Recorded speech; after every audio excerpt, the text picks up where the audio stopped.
So it's Friday and it's time for another history lunch break here from the Greensboro History Museum. My name is Glenn Perkins and I'm excited to be here with you today. We're talking today about a famous family remedy invented right here in Greensboro that became known around the world, in part because it soothed the symptoms during a global pandemic. Vicks VapoRub is both a business story and a family story, and today's guest looks at both those perspectives in her book, The Little Blue Jar. So I'd like to welcome my guest, Ashley Kaufman, today. Hi, Ashley. Oh, thank you so much for having me. You are so welcome, Ashley. And it's great to be here and to be talking about Vicks VapoRub and the Richardson family. But let's kind of start with your expertise in the subject and the book you wrote, The Little Blue Jar. You're part of a big group of descendants of Vicks founder Lunsford Richardson. So what inspired you in particular to take on this challenge of writing a book about the family and the company? So I have always been really interested in the history, and I think as for two reasons. One is the family sold the shares that they still had in the company when I was 7 years old. So we grew up more with the traditions that had been established by the company more than actually having direct involvement. But it's still influenced my life in a lot of ways. I think where I ended up going to college, Davidson College, definitely had to do with the family tradition. It's where Lunsford Richardson went, where my grandfather went. And also we have these wonderful biannual family meetings that were originally, the purpose was they had a lot of business meetings during that time. And we do still have some of that. There are still a couple of family businesses, but a lot of it is just having fun with family. And so I've gotten to be close with second and third cousins. And I think that really has been because of these traditions that were established when the family was involved with Vicks. I also was a frequent visitor to Greensboro growing up, but I grew up in the Northeast mostly. So I would come and visit family, but wasn't fully a part of the Greensboro community and our big Southern family, at least geographically during that time. So I think that's one of the reasons why I've tried to learn more about the history to kind of connect me to my Greensboro roots. Yeah, so let's talk a little bit about the history and, for folks who don't know the story of Vicks, give us kind of the short version of the invention of Vicks. Yes. And I'm going to see if I can give us a little some images here from some of the collections that we have at the museum related to the Richardson family and Vicks. Awesome. Yes, I am so grateful for the photos that y'all have in the collection. Are such an important and powerful part of the story, and we would not have those if it was not for the museum. So thank you so much for that. So yes, a shorter version of a very long story is Lunsford Richardson is from Johnston County, North Carolina, in Eastern North Carolina. And he went to Davidson College, graduated in 3 years. And then he went back to Johnston County and bought a pharmacy. And I think at that point, he was interested in business and thought pharmacy would be a good mix of his different experience and skill sets. And so he bought the entire business and taught himself the business of pharmacy from reading textbooks from the previous owners helped him. And he started mixing his own remedies when he was in that pharmacy in Johnston County. And he was there for, I think, about a decade. And during that time, he met and married Mary Lynn Smith, who was the daughter of Jacob Henry Smith, who was the former pastor of First Presbyterian Church in Greensboro, which I believe he was preaching at the time that the church was in the location of the Greensboro History Museum. I think it was in the location of the History Museum at that time, probably would have been nearly when they were building the building that I am sitting in right now. Yes.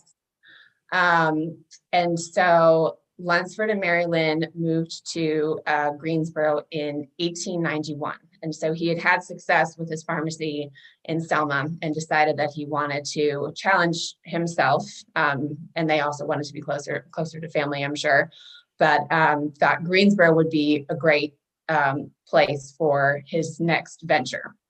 So he arrived in Greensboro and bought a pharmacy with a business partner. And the pharmacy that he bought was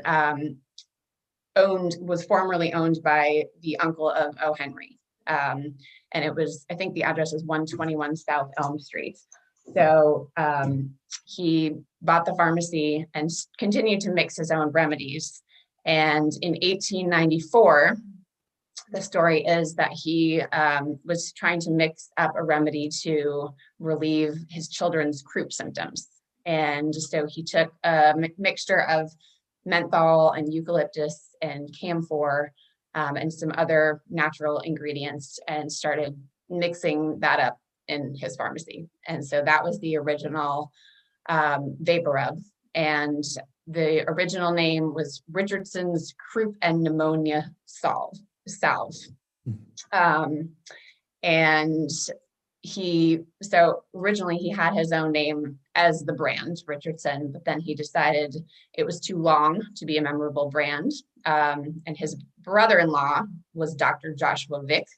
So that is one reason why he chose Vick. There also was a company called Vicks Seeds that he had spotted in a newspaper. So I think he just liked the sound of that, and that it was a nod to his brother-in-law. That's how he came up with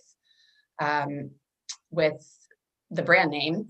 And then he started his own drug company in 1905, and he had a lot of other products. So it was not just this single product that ended up emerging as the most marketable, but there were little liver pills. There was a whole, I think, dozens of different products that he had developed, especially originally, and then ended up focusing on VapoRub. Yeah, so they're going into production and starting to really spread all these remedies far and wide, but the turning point really for the company, right, it becomes the end of World War I and this pandemic influenza that's gripping the whole world in 1918 and 1919.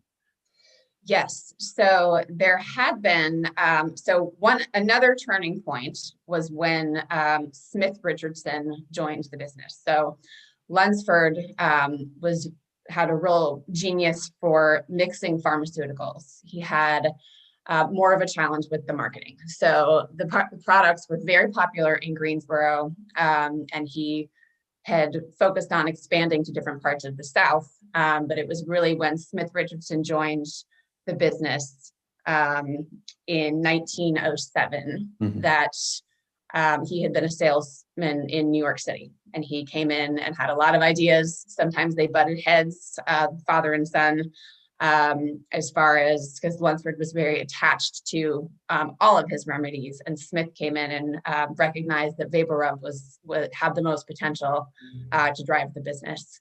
So in 1910, they had revenue of about $50,000 for annual, and in 1917 it was $613,000. So those, there was a period of substantial growth leading up to the flu epidemic. And then, but absolutely, that was the pivotal event that made it a household name and made it really popular throughout the country. So they had focused on a plan to distribute it throughout the country by the time. So it was well set up for the growth that happened during the flu epidemic leading up to 1918. So they were ready to go. And like you said, Smith Richardson. So he was the kind of the mastermind a little bit behind all the fantastic marketing concepts that Yes. really spread the name of Vicks all around. Yes. He I came up know. with the change of calling it VapoRub. He came up with that name, I think, in 1912. And there were many other family members that were involved as well. Lunsford Richardson Jr., the younger son, Bill Pryor, and my great grandmother, Lorinda Carlson, was the first secretary when he just was one person, I think on Davie Street when he had just launched the business. She typed correspondence for him. So it definitely was a family-run business from the beginning. But when the flu epidemic started, I think the ad that you had up there a couple slides ago, yes. So they had hired engaged a doctor to review their advertising leading up to the epidemic. And when they realized that people were starting to use VapoRub as they were getting sick with the flu, they did some research to confirm that it was helpful for the flu, and then continued to have a doctor or doctors review the advertising that they put out.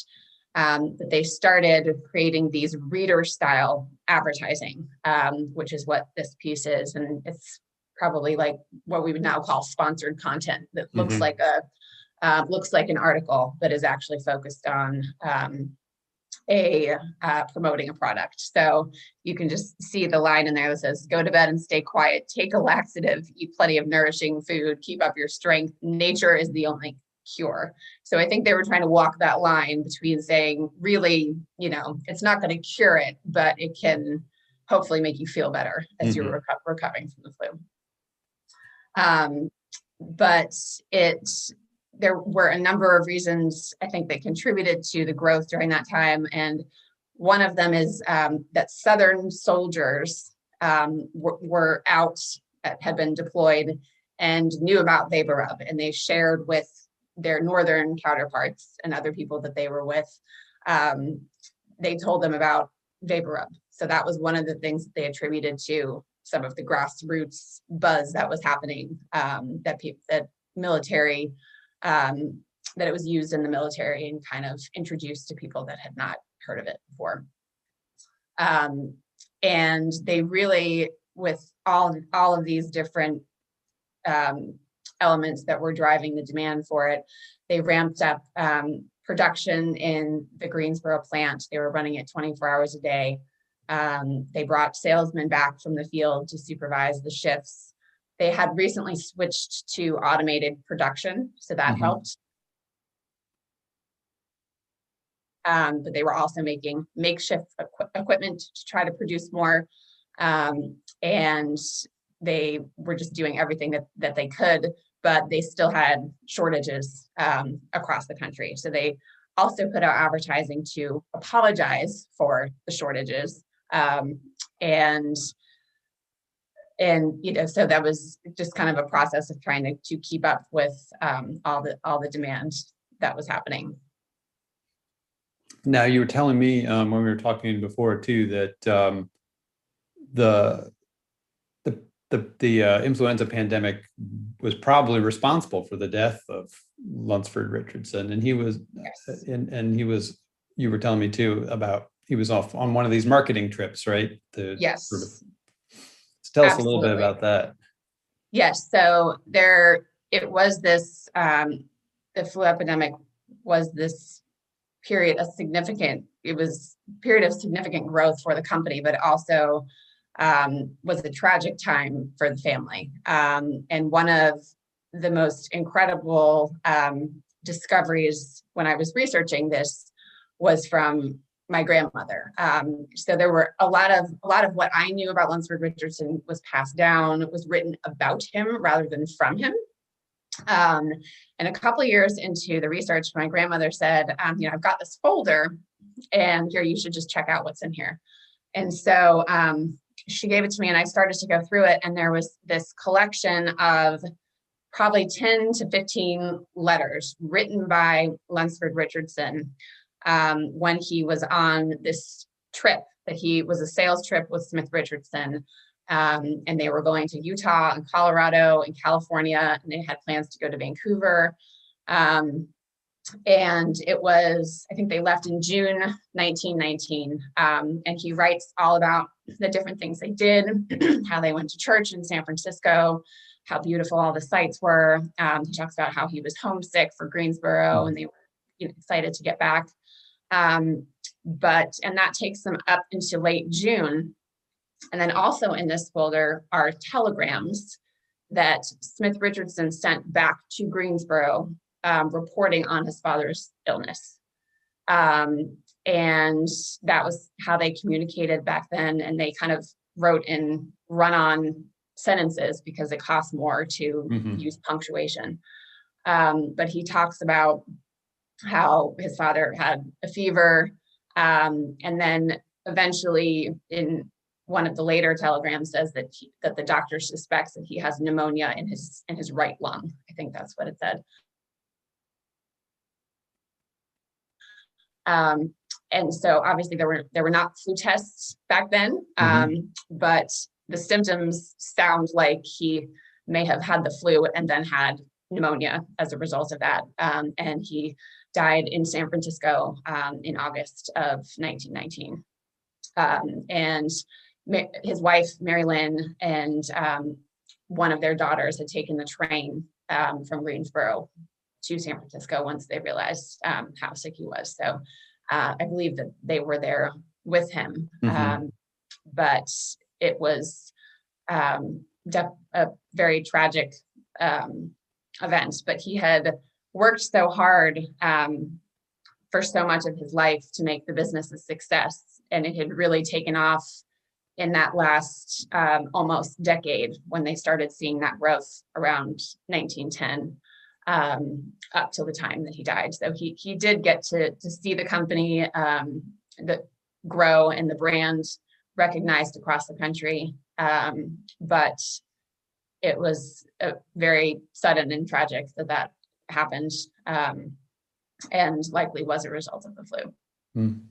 I know, tragic. And but obviously the company is going to continue. That's going to continue to thrive and grow, and sort of share a lot of its marketing items, throughout the country. Become this really, really recognized brand. That whenever you say it, people know what you're talking about.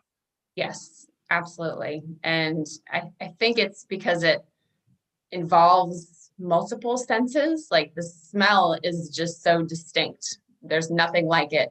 And then it was because it was the external application, you can also feel it. And it is definitely something that even to this day, people have these memories of from their childhood of, my mom putting that on when I had a cold. And but the company grew, and I think people associate Vicks and then later, or VapoRub, and then later they introduced, this picture is perfect, cough drops, NyQuil, and later in the company's growth, they also acquired existing brands like Oil of Olay and Pantene. So that was later in the history, but they did grow to, oh wow, look at that picture, is really amazing. So that the products portfolio included a number of other popular household names. So one of our viewers wants to know about the manufacturing locations for the for Vicks companies. Were you able to sort of look at each of those and sort of where the company moved within Greensboro from place to place? So that is a really good question. I think the photo that you showed, originally they started downtown. I know that when he launched the business, I think it was a 2-room operation on Davie Street. And then eventually they built a factory, and I think that that's what the image is on, is Milton Street or Milton Road. And I think that is where the hub of operations was, until the company did move the corporate headquarters to New York City in, I think, the mid 1920s. But there always, throughout the history of the company, there was always a manufacturing presence in Greensboro. I think there was a cough drop plant on Wendover Road later, I think around the 1960s. So even though they did shift the corporate side of the business to New York, which was for growth reasons, that with having to have the access to banking and the international groups that they were working with. But they did continue to have manufacturing in Greensboro up until, I believe this is true, up until the company was sold in 1985. But I can't remember the exact dates on this, but there was construction of apartments, I believe, that was happening on or near the site of the former factory. And they started finding, there was an article about this in the news record, they started finding all of these jars of VapoRub jars from different time periods, but they were, I think a few of them still had VapoRub in the jars, but a few of our family members ended up going out to the site and collecting a bunch of the jars. So I think that may have been about 15 or 20 years ago, but I think that was at the Milton Street location. And I think one of the construction workers said, like, you can still smell it. And so it was literally still in the ground in Greensboro that many years later. And it's that iconic jar too, that's so much part of the identity. Most of us, I don't have one here, but we generally have. Yes, right. And so another really interesting part of, in addition to the flu epidemic, was learning about the different other historical events that affected the growth of the company. And one of them was, you associate VapoRub with that cobalt blue color. But during World War I, the military needed the cobalt to produce supplies. I can't remember exactly what it was for, but so the VapoRub jars, they could not access the cobalt to make them blue during that time period. And so they had something on the label that said, "Our little blue jar has gone to war." So I think it was kind of a clear color or more of a neutral color because they didn't have access to the cobalt during that time. And also during World War I, I think it was during the year of 1918, they reached the first year of $1 million in sales, which was a huge deal. And there were a number of former Vicks employees that had gone to fight in World War I, and Smith Richardson, I found a few of these in the University of North Carolina archives, but he sent notes to these soldiers about this milestone of reaching $1 million in sales and thanking them for their contributions. And I think he sent them a bonus along with the letter, which I think was $10. So he was recognizing those former employees for their contributions. You mentioned the sort of expansion of the company to different parts, up to New York, and of course that's how your family, right? Your folks got up to the Northeast. That is actually not why we were there for a different reason, but you were later arrivers. Yes, we were in a different part of New England, but there were the branches of the family that were most directly involved with running the company moved to the New York area and the suburbs in Connecticut. So there were definitely my side of the family, a lot of them stayed in Greensboro, but there were definitely a number of people and a generation of those sides of the family that grew up in the Connecticut and New York City area.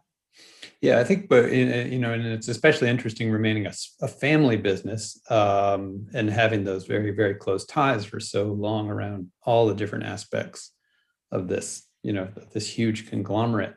And you mentioned at the beginning of the show some, about your being able to come back and visit and connect with Greensboro, even though it wasn't a place that you lived in. Did you always have that sort of identification of that Greensboro was kind of a second home almost?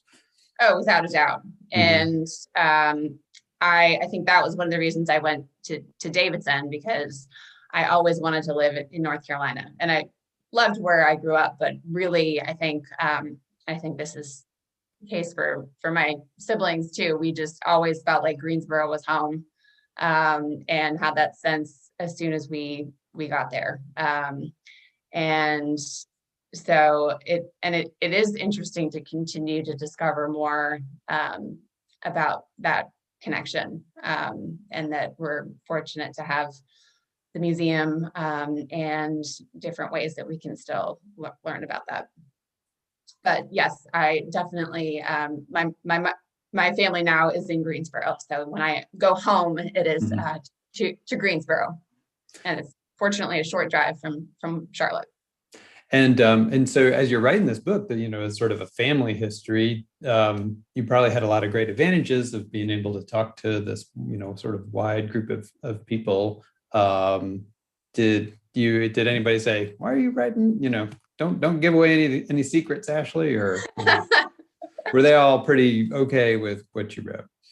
Oh, definitely. I mean, people were so incredibly supportive, and it was I'm so glad that I was working on this when which was about 8 to 10 years ago, because we have unfortunately in that time lost a number of members of my grandfather's generation. But I was able to spend a lot of time. Some of them were so generous, incredibly generous with their time, and spent hours sharing their memories. And people were just incredibly generous, and really, I think hopefully it was an opportunity for all of us to get to learn more. And I think people that were my grandfather and his first cousins, so that group were his first cousins, they still just have so many vivid memories of growing up, because they really were the generation that grew up with the company during that period of growth, and when the family was so involved.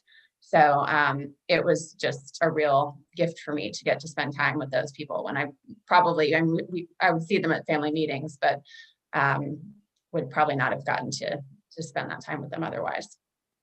But people were definitely incredibly supportive. It's great to know that that becomes this product of like a whole family's worth of memories. Yes, which is such a different way, an interesting way of doing history, I think. Yes. We're getting close to the end of our time, but there's a couple of questions I should check into. Vicky says, she's talking about her Vicks VapoRub on a jar on her computer desk that says "Made in Mexico." And is Vicks VapoRub are there any more U.S. manufacturers of VapoRub anymore, or is it all? That is a really good question. I do not believe that it is made anymore in Greensboro. I do know that. And they're definitely, Mexico was one of the first markets that they expanded into when they were growing the company. So I remember reading about them setting up manufacturing in Mexico.